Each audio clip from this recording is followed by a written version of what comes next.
ఊహించినటువంటి విధంగా వరదలు రావడం, దానికి సంబంధించి అన్ని విధాలా ఆదుకోవాల్సినటువంటి ప్రభుత్వం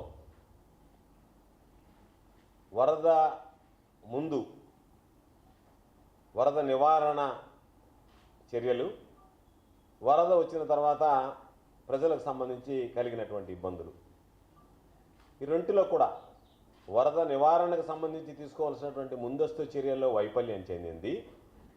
వరద సహాయక చర్యలకు సంబంధించి కూడా పూర్తి స్థాయిలో విఫలం కావడం జరిగింది. ఈరోజు చంద్రబాబు నాయుడు గారి పరిస్థితి ఏ విధంగా ఉంది అంటే, ఏ విధంగా తయారయ్యాడు అంటే, చంద్రబాబు నాయుడు గారు ఎంతసేపటికి తాను చేయవలసినటువంటి పనులు విస్మరించి ఈరోజు జరిగినటువంటి ఉపద్రవంలో ప్రభుత్వం పూర్తి స్థాయిలో వైఫల్యం చెందిందనేటువంటి దాన్ని పక్కన పెట్టి ఎంతసేపటికి గత ప్రభుత్వాన్ని, జగన్మోహన్ రెడ్డి గారిని నిందించడానికే ఈరోజు ప్రయత్నం చేస్తున్నాడు తప్ప మరొక విధంగా ఆలోచన చేసేటువంటి పరిస్థితులు లేవు. అందుకని ఈరోజు అనేక సందర్భాల్లో చూసాం చంద్రబాబు నాయుడు విధానం ఏ విధంగా ఉంది అంటే, జగన్మోహన్ రెడ్డి గారి గురించి మాట్లాడాలా, ఎవరైనా వైఎస్ఆర్ కాంగ్రెస్ పార్టీకి అనుకూలంగా మాట్లాడితే వాళ్ళ మీద కక్ష సాధింపులు, ఆ ప్రాంతానికి సంబంధించినటువంటి ప్రజాప్రతినిధులు ఏదన్నా మాట్లాడతారేమో, వాళ్ళు మాట్లాడితే వాళ్ళందరినీ లోపలేయించాలని చెప్పి పాత కేసులను ఏదో ఒక విధంగా తిరగదోడి వాటన్నిటిని తీసుకురావాలనేటువంటి ఒక దుర్మార్గమైనటువంటి ఆలోచన. ఇవన్నీ కూడా ఈరోజు ఒక్కసారి చూస్తే ఇదేం కొత్త విషయమేం కాదు, జరగనటువంటి విషయమేం కాదు, జరగరాని విషయం ఏంటంటే కాదు. బుడమేరకు సంబంధించి ఎప్పుడో ఈ పేపర్ వచ్చి 30/9/1964 పేపర్, ఇది ఆంధ్రపత్రిక. అంటే 60 సంవత్సరాల నాడే దాదాపుగా మనం అనుకున్నటువంటి స్థాయిలో బుడమేరుకి వరద రావడం జరిగింది. ఆ రోజు 10 మంది మరణించారు, 10 మంది గల్లంతయ్యారని చెప్పి వార్తలు వచ్చాయి. చంద్రబాబు నాయుడు నాది రియల్ టైం గవర్నెన్స్ అంటున్నాడు, నేను బ్రహ్మాండమైనటువంటి పరిపాలన అంటున్నాడు. ఈరోజు సూర్యచంద్రులు చూడలేనటువంటిది కూడా ఈ చంద్రబాబు చూస్తాడని పదే పదే మాట్లాడుతున్నాడు. ఈరోజు చంద్రబాబు నాయుడు పరిస్థితి ఏ విధంగా తయారైందంటే, రోజులు గడిచే కొంది వాస్తవాలు మరుగున పెట్టి ప్రభుత్వ వైఫల్యాన్ని కప్పిపుట్టి ఈరోజు వైఎస్ఆర్ కాంగ్రెస్ పార్టీ ప్రభుత్వం మీద, జగన్మోహన్ రెడ్డి గారి మీద, అదేవిధంగా మాట్లాడినటువంటి వాళ్ళ మీద కక్ష సాధింపులకు పాల్పడేటువంటి పరిస్థితి ఏర్పడింది. ఈరోజు మేము అడుగుతున్నాం, మిమ్మల్ని మీరు సమాధానం చెప్పాల్సినటువంటి అవసరం ఉంది. ఈరోజు ఏదైతే ఎన్ని రకాలైనటువంటి వైఫల్యాలు ఉన్నాయో, కృష్ణానది మీద ఉన్నటువంటి శ్రీశైలం కావచ్చు, నాగార్జున సాగర్ కావచ్చు, పులిచింతలు కావచ్చు, వీటిల్లో ఫ్లాష్ ఫ్లడ్ వస్తే ఏదైనా మీరు దానికి సంబంధించినటువంటి ఫ్లడ్ కుషన్ ఏర్పాటు చేశారా? ఎందువల్ల చేయలేకపోయారు? ఇది మీ ప్రభుత్వ వైఫల్యమా కాదా? ఈరోజు అక్కడ ఉన్నటువంటి ఇరిగేషన్ ఇంజనీర్ ఏం చెప్తున్నాడు, ఒకరోజు ముందే దాదాపుగా ఈయనకి ఫ్లడ్ వస్తుంది కాబట్టి నీరు విడుదల చేస్తామని చెప్పాము అని అన్నాడు. దాన్ని స్పెషల్ చీఫ్ సెక్రటరీగా ఉన్నటువంటి రెవెన్యూ సిసోడియా గారు కూడా మాకు ముందే తెలిసిందే అని చెప్పి ధృవీకరించాడు. మీకు విషయం ముందు తెలిసినా ప్రజల ప్రాణాల మీద మీకు విలువ లేదు కాబట్టి, ప్రజల ప్రాణాలను మీరు లెక్క చేయలేదు కాబట్టి, ప్రజల ప్రాణాలను తృణప్రాయంగా భావించారు కాబట్టి అంత పెద్ద విపత్తు సంభవించడానికి కారకులయ్యారు. ఇది పూర్తి స్థాయిలో ప్రభుత్వ వైఫల్యం. ఈరోజు ప్రాణాలు కోల్పోయినటువంటి ప్రతి ఒక్కరి ప్రభుత్వ హత్యలుగానే భావించాల్సినటువంటి పరిస్థితి. ఈరోజు చంద్రబాబు నాయుడు గారు రోజు 3 ప్రెస్ మీట్లు పెడుతున్నాడు, పెట్టి ఆయన భుజం ఆయనే తట్టుకుంటున్నాడు, ఎవరు తట్టాల్సినటువంటి పని లేకుండా ఆహా ఓహో బ్రహ్మాండంగా చేశామని చెప్పని ఈరోజు మాట్లాడుకునేటువంటి పరిస్థితి ఏర్పడింది. మీరు ఎందువల్ల ఈరోజు పాపం ప్రజలని ముందుగా తరలించలేకపోయారు? మీకు తరలించడం చేతగా లేదు. మీ రెవెన్యూ సెక్రటరీ చెప్పాడు 2 లక్షల మందిని ఎక్కడ తరలిస్తామని, కనీసం అప్రమత్తం చేశారా? పాప ముసలివాళ్ళు, చిన్నపిల్లలు, బాలింతలు, గర్భవతులు, ఆరోగ్యం బాగలేనటువంటి పాపం, వైద్యం కోసం ఉండాల్సినటువంటి పాపం రోగులు, వీళ్ళందరినీ మీరు వదిలిపెట్టి గాలికి వదిలేసి ఈరోజు పాపం వాళ్ళ ఆకలి చావులు, కనీసం భోజనం లేక ఆకలి చావులతో ఈరోజు చల్లాడినటువంటి పరిస్థితి. విషయం ఏంటంటే, చంద్రబాబు నాయుడు పాపం ఆ ప్రాంత ప్రజలని పునరావాస కేంద్రానికి తరలించలేకపోయాడు. కానీ చంద్రబాబు మాత్రం తన అక్రమ కట్టడం నుంచి పునరావాస కేంద్రానికి తరలి వెళ్ళిపోయాడు, కలెక్టర్ ఆఫీస్కి. మొట్టమొదటిసారిగా ఒక రాష్ట్ర ముఖ్యమంత్రి పాపం ప్రజలను నీళ్ళల్లో ముంచి వాళ్ళని వరదల పాలు చేసి వాళ్ళ బ్రతుకులన్నీ బుగ్గిపాలు చేసి పాపం ఆయన మాత్రం ఆయన ఉన్నటువంటి అక్రమ కట్టడం దగ్గర నుంచి కలెక్టరేట్ దగ్గరికి వెళ్ళి ఒక పునరావాస కేంద్రంలో ఒక బస్సులో తలదాచుకున్నాడు. బాగానే ఉంది. దానికి కలరింగ్ ఏమని ఇచ్చాడు, నేను వరద తగ్గి సాధారణ జీవనం వచ్చినంత వరకు ఏడించి పోనాడు. ఎక్కడ పోతావు నువ్వు పోవడానికి నీ ఇల్లు మునిగిపోయింది, నీళ్లు లేదు నీకు ఉండడానికి. మళ్ళీ దానికి కలరంగా ఏంటంటే అయ్యా నా ఇల్లు మునిగిపోయింది కాబట్టి నేను పునరావాస కేంద్రానికి వచ్చానని చెప్పుకోలేక దానికి ఏదో గొప్పగా నేను నా ఇంటికే పోను ఇక్కడే ఉంటానంటే ఆడుండక ఏడుంటాం, ఎక్కడికి పోతావు, ఏం చేయగలవు, నీ ఇల్లు మునిగిపోయింది. ఈరోజు ఒక్క విషయం గుర్తుంచుకోవాలి, చంద్రబాబు కానీ వీళ్ళందరూ పాల్గొన ఉన్నటువంటి తెలంగాణలో హైడ్రా ఈరోజు ఒక్కొక్కటి కూర్చుంటే ఆహా బ్రహ్మాండంగా నిష్పక్షపాతంగా చేస్తున్నారని చెప్పారు. హైడ్రా కన్నా ముందు ఆంధ్ర రాష్ట్రంలో జగన్మోహన్ రెడ్డి గారు ప్రారంభించాడు. జగన్మోహన్ రెడ్డి గారు ఏం చెప్పాడు, ఈరోజు ఏదైతే అక్రమ కట్టడాలు ఉన్నాయో వాటిని తొలగిస్తాం, దానిలో భాగంగా ప్రభుత్వ సొమ్ముతో నియమించినటువంటి ప్రజావేదికని ప్రధానంగా ముందు ప్రారంభించి, ఎందుకంటే ప్రభుత్వం నుంచే ప్రారంభం కావాలి కాబట్టి ప్రభుత్వం నుంచే వీటికి శ్రీకారం చుడతామన్నారు. పొరుగున రేవంత్ రెడ్డి హైడ్రాకి సంబంధించి ఈరోజు ఎన్కన్వెన్షన్ కొట్టినా ఇంకొకటి కొట్టినా బ్రహ్మాండంగా ఈరోజు ఆ మీడియా చూపిస్తుంది. అదే మీడియా ఏ మీడియా అయితే ఈరోజు హైడ్రాని ప్రశంసిస్తుందో, బఫర్ జోన్లో కానీ ఎఫ్టీఓల్లో కానీ ఎక్కడ కట్టడాలు ఉండకూడదన్నాయో, ఇక్కడికి వచ్చేటప్పటికి ప్రజావేదిక కూల్చగానే చంద్రబాబు నాయుడు ఇల్లు ఎక్కడ కూల్చేస్తారని చెప్పి మీరందరూ కూడా కక్ష సాధింపులకు పాల్పడుతున్నారు, ఇది విధ్వంసమైనటువంటి పాలన అని చెప్పి అంటే ద్వంద్వ పరిణామాలు. ఈరోజు మనం తీసుకున్నటువంటి నిర్ణయమే, ముఖ్యమంత్రి గారు తీసుకున్నటువంటి నిర్ణయమే, ముఖ్యమంత్రిగా జగన్మోహన్ రెడ్డి గారు తీసుకున్నటువంటి నిర్ణయమే ఎఫ్టీఎల్లో కానీ వీటిల్లో కానీ ఉండకూడదనేటువంటి నిర్ణయం తీసుకున్నాడు. దానికి సంబంధించి ఈరోజు అడుగుతున్నాం ప్రతిపక్ష బాధ్యత. దానికి సంబంధించి ముఖ్యమంత్రి ఉప ముఖ్యమంత్రి ఏం చెప్తున్నారు, మీరు కూర్చొని మాట్లాడడం కాదు, మీరు రండి తెలుస్తుంది అంటున్నారు. మేము చేయడానికి మీకెందుకు అవకాశం ఇచ్చారు ప్రజలు? మాకు ప్రజలు అవకాశం ఇచ్చినప్పుడు మేము సమర్థవంతంగా చేసాం. మీలాగా ఈ విధంగా గలీజు పనులు చేయలేదు, ఈ విధంగా జనాల ప్రాణాలు పోగొట్టలేదు. మేము ఉన్నప్పుడు బాధ్యతాయుతంగా వ్యవహరించాం, కరోనా కష్టకాలంలో ప్రజలకు అండగా నిలిచాం. మీలాగా ప్రజల ప్రాణాలను పణంగా పెట్టేటువంటి పరిపాలన అందించలేదు. కాబట్టి ఏదన్నా అడిగితే మీరు రాని చేతులు అంటే మేము చేయడానికి మీరు చెప్పండి, మా చేత కాలేదు, మేము చేతులు ముడుచుకొని కూర్చున్నాం, మీరే వచ్చి చేయండి. ఇప్పుడు జగన్మోహన్ రెడ్డి గారు ₹1 కోటి డబ్బులు ఇచ్చాడు, ఎమ్మెల్యే ఎంపీలు ఎమ్మెల్సీలు వాళ్ళు నెల జీతాన్ని ఇచ్చారు. ఉధృతంగా వైఎస్ఆర్ కాంగ్రెస్ పార్టీ శ్రేణులు ప్రజల్లోకి వెళ్ళే నేను అడుగుతున్నా, పైన తిరిగినటువంటి చంద్రబాబు జగన్మోహన్ రెడ్డి గారు క్షేత్రస్థాయిలో నడువులోతు నీడలో దిగిందాకా చంద్రబాబు నాయుడు ప్యాంటు తడిచిందా? అసలు చంద్రబాబు నాయుడు ఎక్కడన్నా కనపడ్డా? చంద్రబాబు నాయుడు బోటు మీద జాకెట్ వేసుకొని లైఫ్ జాకెట్ ఒకటి వేసుకొని చేతులు ఊపుతా పోవడం తప్ప జనాలు ఎవరు లేని దగ్గర చంద్రబాబు నాయుడు జనంలోకి ఎప్పుడు పోయాడు? జగన్మోహన్ రెడ్డి గారు పోయిన తర్వాతనే పోయాడు.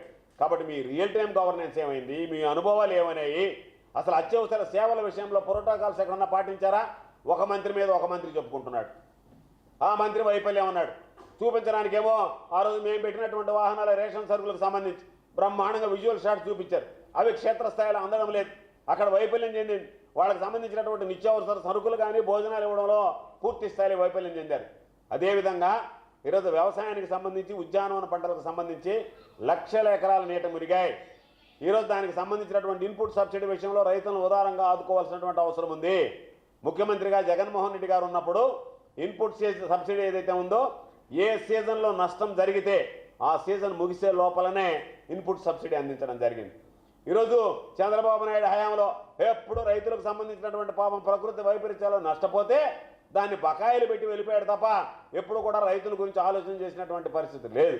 నష్టపోయినటువంటి రైతాంగాన్ని ఉద్యానవన పంటలు కావచ్చు, వ్యవసాయ పంటలు కావచ్చు, వరి కావచ్చు, వీటికి సంబంధించి నష్టపోయినటువంటి రైతాంగాన్ని ఈరోజు ఆదుకోవాల్సినటువంటి పని ఉంది. ఎందుకంటే ఇప్పటికే రైతులను మోసం చేశాడు చంద్రబాబు నాయుడు గారు.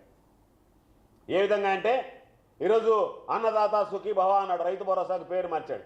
పేరు మార్చడం తప్ప పథకం అమలు కాలేదు. అదే జగన్మోహన్ రెడ్డి గారు ముఖ్యమంత్రిగా ఉంటే ఖరీఫ్ సీజన్ ప్రారంభంలోనే ₹7,500 ప్రతి రైతు చేతిలో పెట్టిండేవాడు. కాబట్టి నువ్వు పథకాలు ఎగ్గొట్టావు, రైతులకు సంబంధించి ఆదుకోవాలనేటువంటి ఆలోచన ఉందో లేదో స్పష్టం చేయాల్సినటువంటి అవసరం ఉంది. దానితో పాటు మత్స్యకారుల బోట్లు కొట్టుకుపోయాయి, మత్స్యకారులు ఇబ్బంది పడుతున్నారు, అక్వా రైతులు ఇబ్బంది పడుతున్నారు. అక్వా పంట నష్టమైన వాళ్ళందరినీ ఏ విధంగా ఆదుకుంటారు? పాడి పరిశ్రమకు సంబంధించి పాడి మీద ఆధారపడేటువంటి పాపం కుటుంబాలు ఈరోజు పశు నష్టం జరిగింది, వాళ్ళ పాడి పశువులు దెబ్బతిన్నాయి. దానివల్ల ఈరోజు ఇబ్బందికరమైనటువంటి పరిస్థితులు ఏర్పడ్డాయి.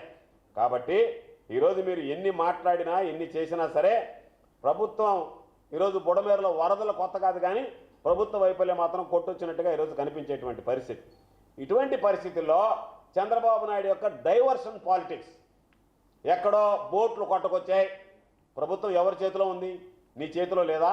నువ్వు విచారణ చేయించలేవా? ఎవడో ఒకడు వైఎస్ఆర్ కాంగ్రెస్ పార్టీ నాయకులతో ఫోటోలు దిగితే రామ్మోహన్ అనేటువంటి వ్యక్తి ఆ వ్యక్తిని తీసుకెళ్ళి ఈరోజు మీరు ఇబ్బందులు పెడతారు. ఆ ఓనర్ల చేత మీరు ఈ విధంగా వీళ్ళ మీద చెప్పండి వైఎస్ఆర్ కాంగ్రెస్ పార్టీ వాళ్ళ మీద అని చెప్పి ఇవన్నీ ఆయనకి నీ వైఫల్యాన్ని కప్పిపుచ్చుకోవడానికి, వైఎస్ఆర్ కాంగ్రెస్ పార్టీ మీద నెపం నెట్టడానికి చేతకానటువంటి వాడు ఆడలేక మధ్యలో ఓడు అన్నట్టుగా నువ్వు చెయ్యలేక నీకు చేతకాక దాన్ని తీసుకొచ్చి వైఎస్ఆర్ కాంగ్రెస్ పార్టీకి ఆపాదించడానికి ఈరోజు నేను చేస్తున్నటువంటి కుట్రల భాగం. కాబట్టి ఈరోజు ఒకటే విషయం చెప్తున్నాం. చంద్రబాబు నాయుడు గారి పత్రికలో వచ్చింది చంద్రబాబు నాయుడు గారి అరెస్టుల గురించి, చంద్రబాబు నాయుడు అక్రమ అరెస్ట్ అని. చంద్రబాబు నాయుడు అక్రమ అరెస్ట్ అని చెప్పడానికి ఏదో పత్రిక పచ్చ మీడియా కాదు. చంద్రబాబు నాయుడు 300 కోట్ల పైచులకు ఆ రోజు జరిగినటువంటి దుర్ఘటనలో నేరస్తుడా కాదా దాన్ని ధృవీకరించాల్సింది కోర్టు తప్ప పేపర్ కాదు. పేపర్లు రాసేసి అక్రమ అరెస్ట్ అంటే వీళ్ళే తీర్పిచ్చేశారు. మార్గదర్శక ఏ విధంగా అయితే క్లీన్ చిట్ ప్రభుత్వము పేపర్లు ఇచ్చాయో అదేవిధంగా ఈరోజు పాపం చంద్రబాబు నాయుడు అరెస్ట్ కూడా అక్రమ అరెస్ట్ అని చెప్పి ఈరోజు వాళ్ళు క్లీన్ చిట్ ఇచ్చారు. అంటే చంద్రబాబు నాయుడు చేసినటువంటిది నేరం కాదు. చంద్రబాబు నాయుడు కోర్టు అన్ని విషయాలు పరిగణలోకి తీసుకున్న తర్వాత చంద్రబాబు నాయుడిని రిమాండ్ ఇచ్చినటువంటి మాట వాస్తవం కాదు. ఇవన్నీ పక్కన పెట్టి పేపర్లు ఇచ్చేస్తే చాలు. న్యాయస్థానాలు కూడా ఈరోజు పేపర్లు వ్యవహరిస్తున్నాయి. ఆ రోజు చంద్రబాబు నాయుడిని అరెస్ట్ చేసినప్పుడు కోర్టు ముందు సాక్ష్యాలన్నీ ప్రవేశపెట్టారు, ఆధారాలు చూపించారు. కాబట్టే చంద్రబాబు నాయుడిని అరెస్ట్ చేశారు తప్ప చంద్రబాబు నాయుడు అరెస్ట్ అనండి, చంద్రబాబు నాయుడు అరెస్టుకు 1 సంవత్సరం అని చెప్పండి తప్ప చంద్రబాబు నాయుడు అక్రమ అరెస్టుకు ఏడాది అని చెప్పి అది వీళ్ళే ధృవీకరించేటువంటి విధంగా మీడియా మాట్లాడడం, మీడియాలో వార్తలు రావడం అనేటువంటిది సరైనటువంటి పద్ధతి కాదు. ఎందుకంటే మనం చూస్తున్నాం మీడియా పరిస్థితి ఏంటంటే జాకీలు పెట్టి ఎత్తుతున్నారు, మామూలుగా కూడా కాదు ఎత్తడం. చంద్రబాబు నాయుడు ఒక వరద ప్రాంతాన్ని పరిశీలనకు పోతే దాని పక్కన రైలు కట్టుంటే రైలు పోవా, చంద్రబాబు నాయుడు వస్తున్నాను ఉన్న రైలుకి తెలుసా ఆగిపోద్ది అది అంట. చంద్రబాబు నాయుడు ఆడ నిలబడి అంటే ప్లాట్ఫామ్ మీద చంద్రబాబు నిలబడ్డా ప్లాట్ఫామ్ మీద రైలు పోకూడదు, ప్లాట్ఫామ్ మీద రైలు పోతే చంద్రబాబు నాయుడుకి త్రుటిలో తప్పినటువంటి ప్రమాదం.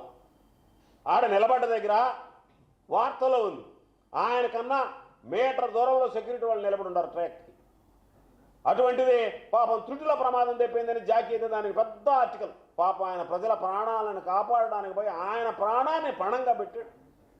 త్రుటిలో తెప్పింది, లేకపోతే పాపం చంద్రబాబు నాయుడికి ఏం జరగాలో జరిగిపోయిందని చెప్పి దానికి ఒక కలరింగ్ చూడడానికి ఒరే సిగ్గుపడతారే ఏమనుకుంటారు అనేటువంటిది అది మొత్తం వదిలేసి నీకు అనుకూలం ఉండేటువంటి మీడియా ఏ విధంగా మాట్లాడాలనేటువంటి దాని మీద ఈరోజు దృష్టి పెడుతుంది. కాబట్టి మేము అడుగుతున్నాం, ఎవరో మీరు తీసుకువెళ్ళి రకరకాలైనటువంటి మాటలు చేయడం మీకు ఉన్నదేంటి?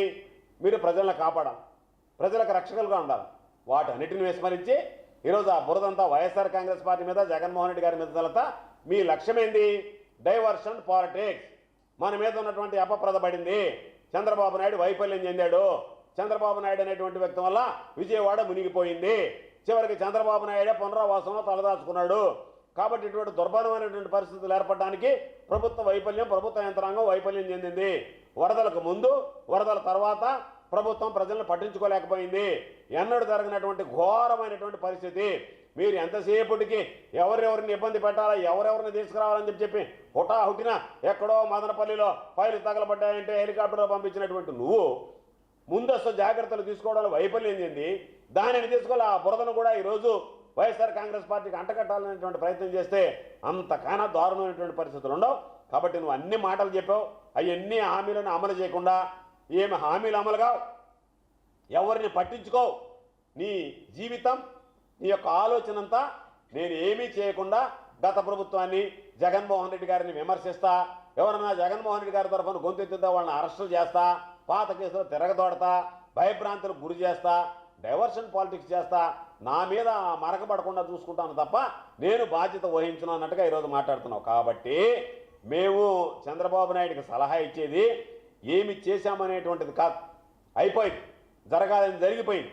నువ్వు నేను అది చేశాను ఇది చేశానని చెప్పుకునేది కాదు. ఎప్పటికైనా చిత్తశుద్ధి ఉంటే ఈ ప్రభుత్వానికి ఈ రోజుకి నీళ్లు ఉన్నాయి, ఈ రోజుకి ప్రజలు ఇబ్బందులు పడుతున్నారు. కాబట్టి ఆ ప్రజలను ఎలా కాపాడాలనేటువంటి దాని మీద దృష్టి పెట్టండి. ప్రజలకు సంబంధించిన నష్టపోయినటువంటి ఆస్తులు ఏ విధంగా ఉన్నాయో వాటిని ఏ విధంగా వాళ్ళకి అందివ్వాలనేటువంటిది, ఏ విధంగా ఆదుకోవాలనేటువంటి దాని మీద దృష్టి పెట్టండి తప్ప డైవర్షన్ పాలిటిక్స్ మీద దృష్టి పెట్టి ఈరోజు ప్రజల దృష్టి మరలించి నేను ఏదో బ్రహ్మాండమైనటువంటి పరిపాలన చేస్తున్నానని చెప్పి మాట్లాడడం దుర్మార్గం. చంద్రబాబు నాయుడు ప్రభుత్వం వైఫల్యం చెందింది. ఈరోజు జరిగినటువంటి మరణాలకు అన్నిటికీ కూడా చంద్రబాబు నాయుడు ప్రభుత్వ హత్యలుగానే భావించాల్సినటువంటి పరిస్థితి అని చెప్పి తెలియజేస్తూ ఈ రోజుకైనా సరే చిత్తశుద్ధితో ప్రజలను గురించి ప్రజలను కాపాడేటువంటి విధంగా చర్యలు తీసుకోవాల్సిందిగా ఈరోజు చంద్రబాబు నాయుడు గారిని కోరుకుంటున్నాం. ప్రజావేదికతో ప్రారంభమైన వెంటనే ఆలస్యం కూడా కాలేదు కదా, ఆమెను మొదలుపెట్టారు కదా. ఇది కక్ష సాధింపని అదని ఇదని రకరకాలైనటువంటివి మాట్లాడడం మొదలుపెట్టారు.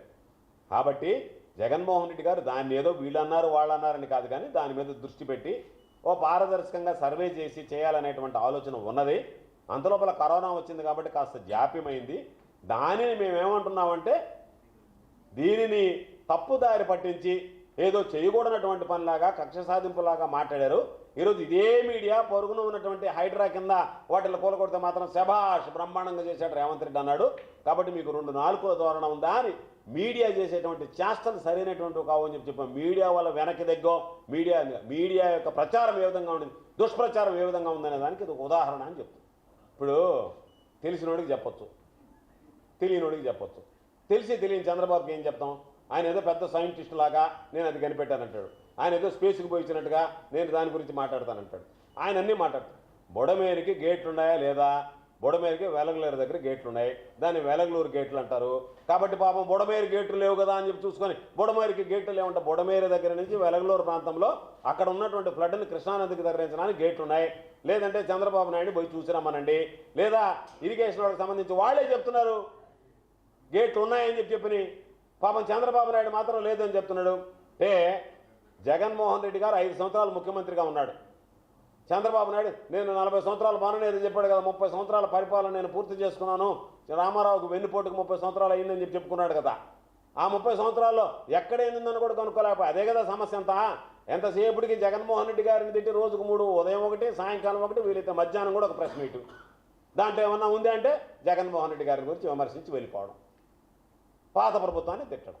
ప్రతి మా కాలువకి గేట్లు ఉంటాయి, ఎక్కడో దగ్గర ఎస్కేప్ దీనికి దానికి సంబంధించి ఉంటే బుడమేరు గేట్లు లేవు, అది ఏదో ఒక పెద్ద ఇదిగా ఆయన మాట్లాడితే ఇరిగేషన్ డిఈఏ ప్రెస్ స్టేట్మెంట్ ఇచ్చాడు, ఛానల్లో వచ్చింది గేట్లు ఉన్నాయేనండి. For more videos like this, subscribe Big TV channel.